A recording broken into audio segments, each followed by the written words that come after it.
Baiklah, Assalamualaikum warahmatullahi wabarakatuh. Oke, apa kabar sahabat Jagat Maya Pada? Perkenalkan dulu, nama saya Samsul Hadi. Di sini Mas Samsul akan sedikit bercerita nih tentang cara budidaya ikan lele di kolam tembok dan tips pemeliharaannya supaya teman-teman bisa sukses seperti petani-petani ikan lainnya. Oke, kita lanjut ya. Oke. Untuk keberadaan ikan lele tersebut saat ini ya menempati posisi tersendiri di kalangan masyarakat. Banyak masyarakat yang menggemari ikan yang berpatil tersebut. Meskipun ikan ini berpatil, namun banyak kok masyarakat mengkonsumsi, bahkan dijual di pecel lele ataupun rumah makan, rumah padang ya. Pokoknya prospeknya sangat luar biasa untuk ikan lele ini. Nah, kita langsung saja ya. Bagaimana sih cara budidaya ikannya? Oke, tak bagi nih tips yang pertama. Untuk bagi Anda yang masih pemula, usahakan sampean membuat kolamnya dulu di tembok. Ya, berapa sih ketinggiannya? Kalau kita untuk pemula, usahakan kolamnya itu tidak melebihi dari kira-kira segini 50 cm aja. Jangan terlalu dalam airnya. Kenapa? Jangan terlalu dalam, dikarenakan ketika bayi-bayi ikan kecil-kecil dari lele tersebut apabila terlalu dalam, misalnya terlalu dalam nih kayak kita ibaratkan kolam. Jadi kalau terlalu dalam, ikannya kecil itu akan kesulitan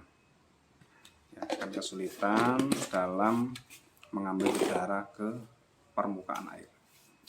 Jadi nggak usah terlalu dalam teman-teman jika ingin sukses dalam berbisnis ikan lele. Nah, itu sudah dari kolam ya. Dari kolam, ukurannya, airnya pun kita harus perhatikan. Karena sifatnya ikan ini tuh tidak menyukai kadar air yang pH-nya terlalu normal. Dia biasanya malah air-air yang jorok itu malah bagus dia. Jadi oke, teman-teman semua. Oke, karena permintaan pasar dan masyarakat ikan lele ini juga bisa dikatakan cukup tinggi ya, sangat tinggi. Maka dari itu banyak juga yang tertarik untuk memulai usaha dengan berbudidaya ikan lele. Dan ternak ikan lele ini perawatannya dan peliharaannya relatif mudah. Tapi ada yang ngomongkan susah juga.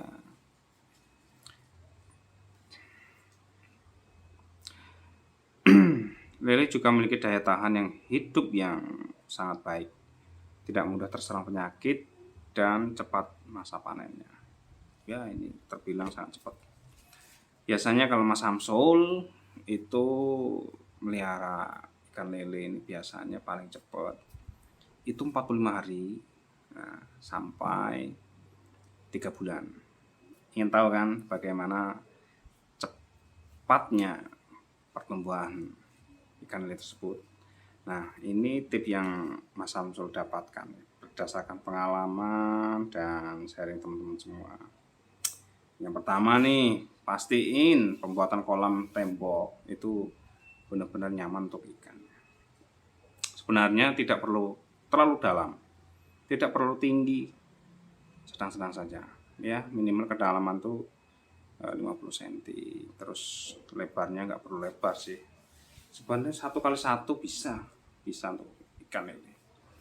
Untuk ikan lele 1x1 pun itu bisa diisi sampai dari 500 biji ekor, 500 ekor sampai 1000 ekor ikan lele. Sulit nggak sih? Nggak sulit, karena Mas Samsul udah buktiin beberapa tahun lalu, dan alhamdulillah panen. Bisa kok dilihat di TikToknya Mas Samsul tuh. Di Bima TV Official. Oke teman-teman semua, lanjut lagi nih kita di pembahasan selanjutnya. Itu sudah tentang pembuatan kolam tembok dengan beton. Kenapa sih Mas Samsul sukanya kolamnya beton atau terbuat dengan semen? Karena kolam semen ini jauh lebih awet, jadi lebih perawatan lebih mudah. Misal dalam pengurasan air mudah, dalam perawatan tempatnya mudah. Jadi cukup disiram dan membersihkannya disiram. Terus kalau mau nguras lebih mudah, tinggal putar aja kerannya lebih mudah. Ataupun pas mau panen lebih mudah. Itu yang pertama. Kenapa lebih mudah? Untuk kolam tembok selesai ya pembahasannya. Kalau sampai nggak bisa bikin ini tembok ya, mungkin ajak tukang lah yang udah profesional untuk membuat bangunan dari beton tersebut. Oke, kita lanjut ya tentang tempat kolam ikan dengan menggunakan beton atau tembok udah clear ya. Nah yang kedua teman-teman itu harus membuat sirkulasi air. Jadi air itu usahakan tidak harus mengalir sih, tidak harus juga tenang, tidak. Jadi usahakan air di dalam kolam itu memang betul-betul nyaman untuk ikan lele. Memang ikan lele ini terbilang kalau ditempatkan air yang bersih, jernih, dia malah tidak cocok. Tapi dengan air yang keruh malah hidup. Itu bedanya ikan lele. Terus teman-teman semua harus perhatiin pH yang di dalamnya itu ya benar-benar cocok untuk ikan lele. Kalau seumpama teman-teman udah pernah melihat kenapa sih kok airnya warnanya hijau, nah itu malah bagus. Ini warnanya hijau ya. Jadi ada pertumbuhan planktonnya. Sebenarnya itu ada dalam air itu ada planktonnya yang bisa dimakan oleh ikan. Nah teman-teman semua jangan lupa ikan lele ini sifatnya itu adalah karnivora. Jadi usahakan berikan pakan biasanya menggunakan pelet. Bisa menggunakan ya makanan lainnya lah yang bisa dimakan sama ikan lele. Mungkin kalau ikan lele itu pelet dimakan, daging dimakan, bahkan sisa-sisa ayam pun dimakan gitu. Jadi intinya kalau ikan lele itu susah gampang. Nah ini untuk yang selanjutnya, ini yang nomor 2 teman-teman. Jadi dilakukan pemupukan. Jadi dalam air itu dilakukan pemupukan kolam. Bisa menggunakan daun-daun pisang yang busuk masukkan. Kenapa saya pilihkan daun pisang? Karena daun pisang itu mengandung antiseptik ya. Jadi bisa menetralkan penyakit-penyakit yang ada di dalam kolam tersebut. Airnya benar-benar sudah steril, nyaman untuk ikan. Lanjut ya. Terus kita kasih kotoran-kotoran pupuk kompos, bisa pupuk kotoran kambing ataupun sapi. Gunanya apa? Karena di situ kan ada nutrisi yang baik untuk makanan ikan ini. Karena nanti kotoran tersebut akan menyebabkan atau menimbulkan adanya plankton yang ada di dalam kolam tersebut.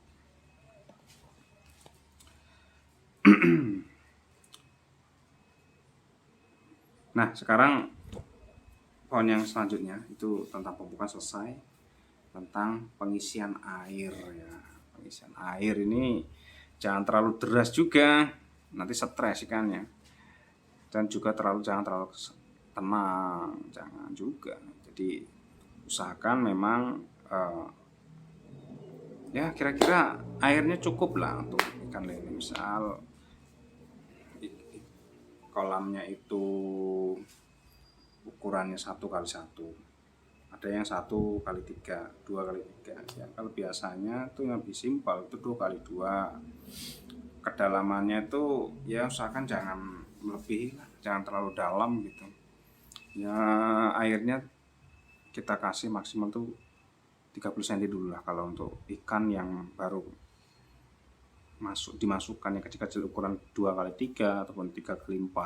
Itu jangan terlalu dalam teman-teman, usahakan itu 30 cm aja kedalamannya. Jadi ketika ikan mau ambil pernapasan ke permukaan ya ke permukaan itu tidak tidak mengap bahasa Jawa, tidak tidak kelelahan. Nah, jadi salah satu faktornya kenapa ikan kecil-kecil kok banyak mati. Banyak tuh yang pemula-pemula itu sangat distreskan dan dihadapkan dengan kematian ikan. Ini salah satunya terlalu dalam, itu menyebabkan ikan stres dan kelelahan, akhirnya mati. Dan pengalaman yang selanjutnya dari teman-teman petani ikan lele selanjutnya itu biasanya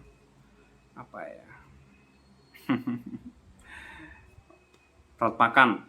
Nah, telat pakan nih biasanya mungkin lupa kasih makan, seharusnya jadwalnya pagi dan sore itu dia lupa. Nah karena sifatnya ikan ini adalah predator ya, kanibal, jadi ikan-ikan yang besar tadi itu akan memakan ikan-ikan yang kecil.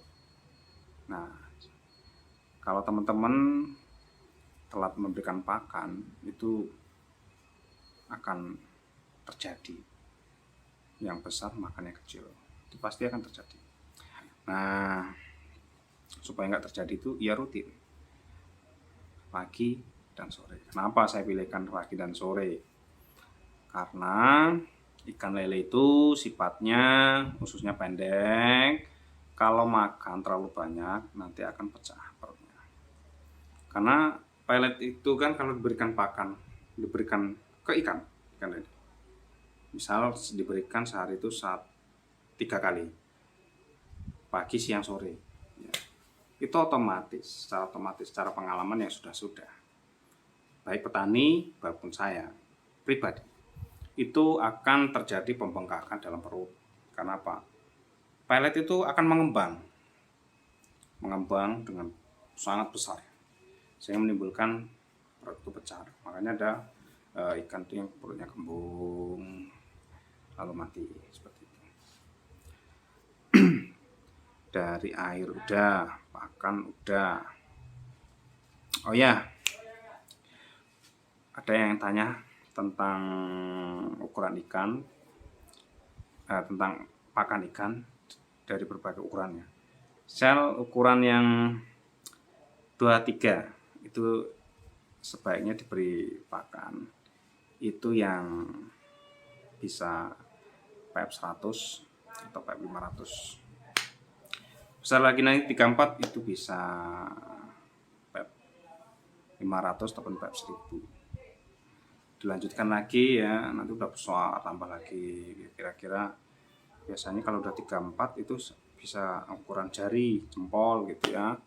Nah itu udah bisa pakai PF 1000 ataupun menggunakan min 1 gitu ya. Nah dan seterusnya. Nanti kalau sudah kira-kira itu udah 2 jari itu bisa menggunakan min 1 atau min 2. Bahkan 3 jari udah bisa menggunakan min 3 dan min 4 dan seterusnya sesuai dengan ukurannya.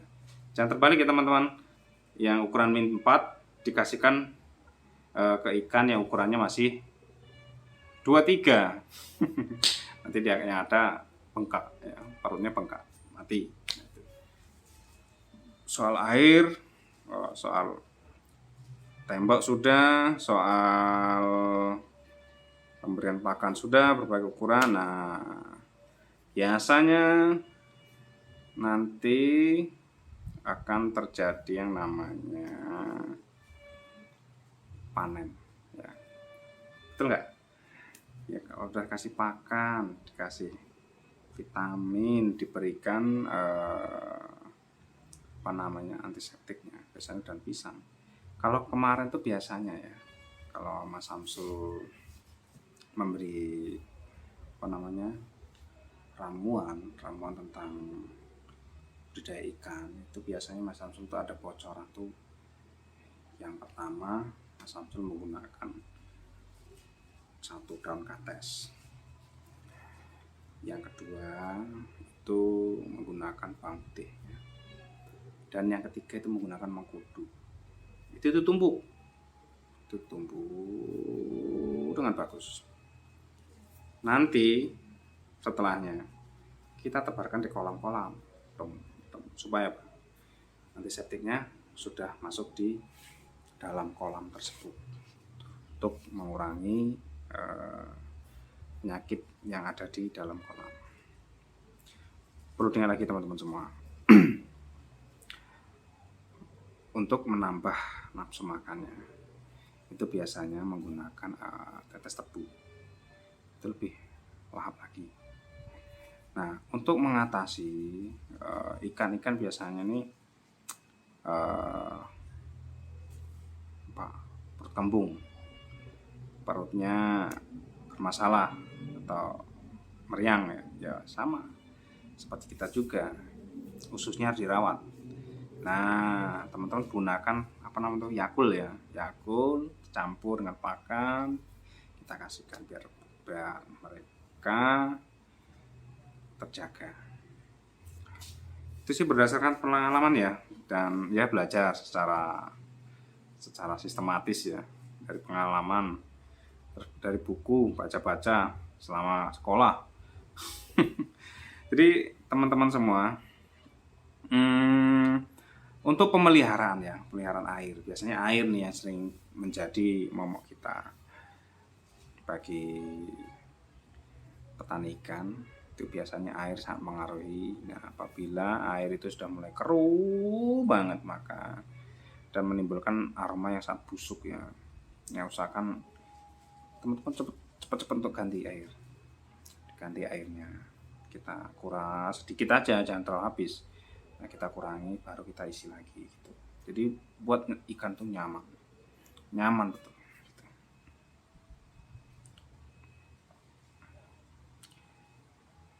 Nah, teman-teman semua, supaya ikannya itu tidak melompat. Biasanya ikan kalau sudah besar pada melompat. Jadi ya usahakan pasanglah streaming. Supaya apa? Satu, menghindari predator lain seperti musang, kucing, ataupun binatang-binatang yang lainnya, ataupun biawak ya. Dan ular nih. Jadi harus kita perawat nih teman-teman kolam kita. Kalau udah bagus, biasanya kayak predator ular, biawak itu masuk teman-teman kalau nggak kita amankan dengan streaming. Biasanya yang ukuran 10 cm itu kali berapa meter, biasanya 10 meter nih, satu rok. Teman-teman semua, oke, sekarang udah di masa panen ya. Kalau udah panen nih, tinggal panen aja, tinggal penjualan mungkin. Dipasarkan melalui WhatsApp, dipasarkan melalui online, pasarkan di pasar terdekat ya. Kita perbanyak relasi dengan para toke-toke lele. Toke-toke lele udah banyak sekarang, alhamdulillah. Berarti banyak, untuk dari segi pangan udah sangat baik.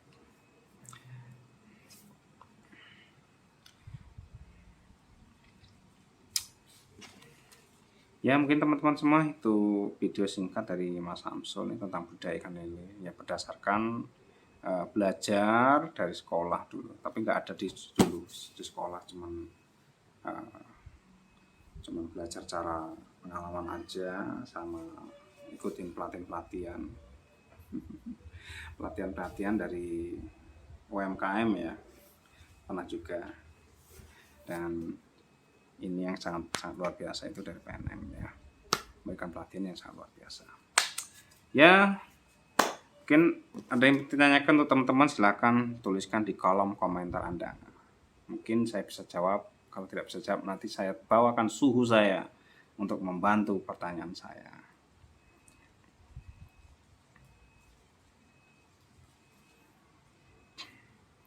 Oke teman-teman semua, Mas Samsul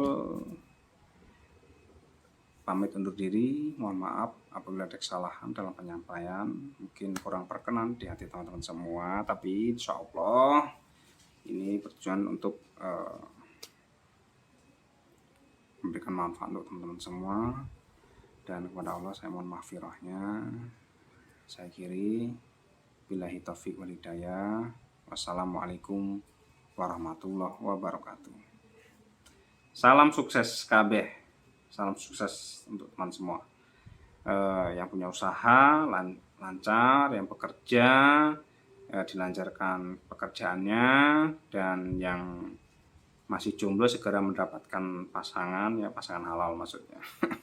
Segera mendapatkan jodoh. Oke teman-teman semua yang belum punya anak, semoga disegerakan memiliki anak ataupun momongan. Dan yang masih belajar tentang budidaya ikan lele, semoga segera disukseskan. Oke, sampai jumpa kembali. Saya Samsul Hadi Official, dan kepada manajemen Jagat Maya Pada, saya berterima kasih atas waktu dan kesempatannya. Oke, terima kasih. Assalamualaikum warahmatullahi wabarakatuh.